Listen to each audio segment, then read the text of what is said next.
শয়তান আল্লাহকে চ্যালেঞ্জ দিয়েছিল, আল্লাহ আপনি তো জান্নাতে ঢোকাতে পারবেন না, এতগুলো জান্নাত কেন বানালেন? জাহান্নাম আরো বেশি হলে ভালো হতো। আল্লাহ বললেন কেন? শয়তান বলে, আল্লাহ এই সবগুলার আমি ওয়াসওয়াসা দিয়ে মুনাফিক বানিয়ে নাস্তিক বানিয়ে জাহান্নামে ঢুকাবো। আমি চ্যালেঞ্জ দিলাম, ডান দিক থেকে ধোকা দেব, বা থেকে, সামনে থেকে, পেছন থেকে, নিচ থেকে, রগের শিরা উপশিরায় ঢুকে, মাজরাত দাম যেখান দিয়ে রক্ত চলাচল করে ওখানে ঢুকেও আমি ধোকা দেব। আপনি জান্নাতে ঢুকাবেন কেমনে?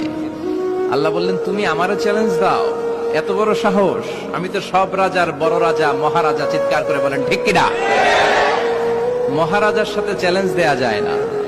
তুমি আমাকে চ্যালেঞ্জ দাও, ওকে ডান, আই টেক ইউর চ্যালেঞ্জ। আমিও তোমার চ্যালেঞ্জ নিলাম। তুমি আজীবন ধোকা দিবা, আজীবন তুমি গুমরাহ করবা, বেনামাজি বানাবা, জালিম বানাবা।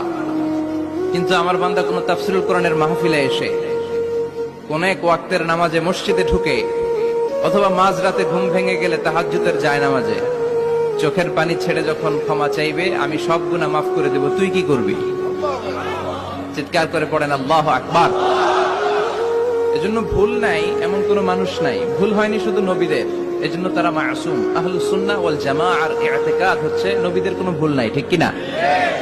ছোটখাটো যে ব্যাপারগুলো ঘটেছিল সেগুলো আল্লাহ অবশিষ্ট থাকতে দেননি, সেগুলোকে আল্লাহ ঠিক করে দিয়েছেন। চিৎকার করে পড়েন সুবহানাল্লাহ।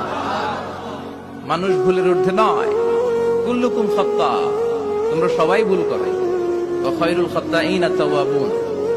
আরে ভুলকারীদের মধ্যে আল্লাহর কাছে শ্রেষ্ঠ ভুলকারী যে লোক ভুল করার পরে তওবা করে। কার কাছে? আল্লাহর কাজই তওবা কবুল করা। গাফিরিয যামবি ওয়া কাবিলিত তাওব। আমরা ভুল করব, শয়তান ওয়াসওয়াসা দিবে, আর আল্লাহ মাফ করবে, ঠিক কিনা? কি আল্লাহ আমরা পাইছি? উনি মাফ করার জন্য বসে থাকে 24/7। সপ্তাহের 7 দিন, মাসের 30 দিন, দিনের 24 ঘন্টা তিনি বসে থাকেন। কখন আমার বান্দা চোখের পানি ছেড়ে আমার কাছে ক্ষমা চায় আর আমি আল্লাহ ক্ষমা করে দিব।